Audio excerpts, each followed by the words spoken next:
I just made a seesaw on a pillar.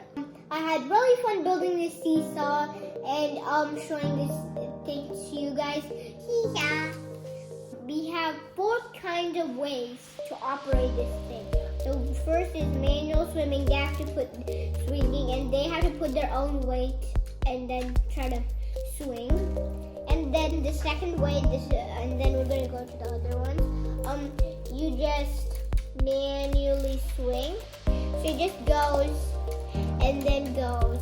And don't you think that's boring? Don't you think you need automatic? Well, stay tuned for the other ones. Okay, you're still there. You're still watching, okay? We're gonna get to the motor stuff, like this automatic. Let's just start this. I'm just gonna hold on to it because I don't want this to break. Ah, man, I ran out of batteries. So let's try to use gravity for help. Okay, ready? 3, 2, 1, and 2.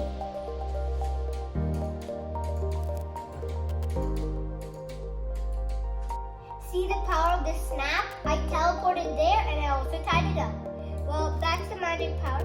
And what I'm just going to do is let go. It's going to go forever. Not forever, until it reaches the bottom, okay? Are you ready? You can see automatic without any batteries. But this time my battery should be charged.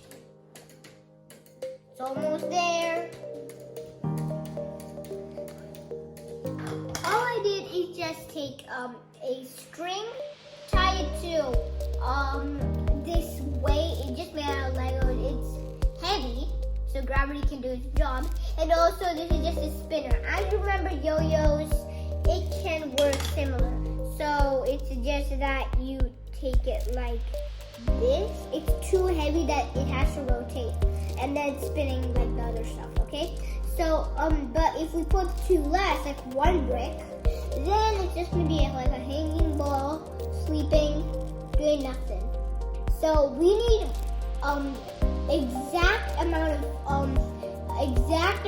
of power to go. So not exact, like just exact. That won't work. You just need a little bit more. So then that is all.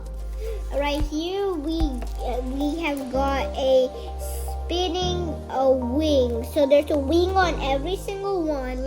I'll try to show you every single wing. So that's the second wing, and then the third wing's right here. So we have 3 wings, and while it's going, it's just like it's kicking this guy's butt. So this butt is gonna move, and then this butt is gonna move. So it's just operating that, and that's making this thing to move, as I saw in the top place. And also we've got these 2 gears. One, the knob, and then this is an 8-tooth gear. 8 times 3. Take a piece of paper and then write what the answer is. It's 24 if you guessed it. And yeah, when you turn it on, it just like spins. That's all the parts. Doing an easy rotation. -4.3 for 1,000 seconds. That's a long amount of time.